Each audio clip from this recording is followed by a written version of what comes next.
પવિત્ર શ્રાવણ માસના દ્વિતીય સોમવારે સોમનાથ મહાદેવના દર્શન માટે ભક્તોની વિશાળ ભીડ ઉમટી પડી હતી.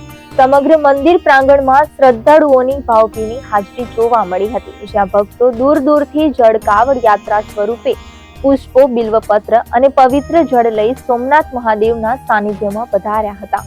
પહેલા શ્રાવણ સોમવારે મહાદેવને શ્વેત પુષ્પો તથા ગુલાબના હારોથી શણગારવામાં આવ્યા હતા. સાથે જ વિવિધ બિલ્વપત્રો અને રંગબેરંગી પુષ્પોથી કરવામાં આવેલા અલૌકિક શૃંગારના દર્શને ભક્તો ધન્યતા અનુભવતા હતા. ત્યારે આરતી દરમિયાન ભરૂચથી પગપાળા નર્મદા માતાનું પવિત્ર જળ લઈને યુવાનો મહાદેવના અભિષેક માટે પધાર્યા હતા.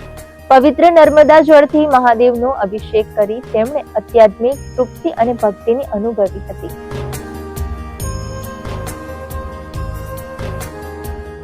25 તારીખે શ્રાવણ ચાલુ થયો તે દિવસે ટાવર લઈને સોમનાથ મહાદેવ મંદિરે પેદપાર આવ્યા છે. અમે શ્રાવણના બીજા સોમવારે સોમનાથ પહોંચ્યા છે અને અમને મહાઆરતીનો લાભ મળ્યો છે અને જળ મહાદેવને અર્પણ કરવાનો મોકો મળ્યો છે. આ અમારું ત્રીજું જ્યોતિર્લિંગ છે ચાલતા છે.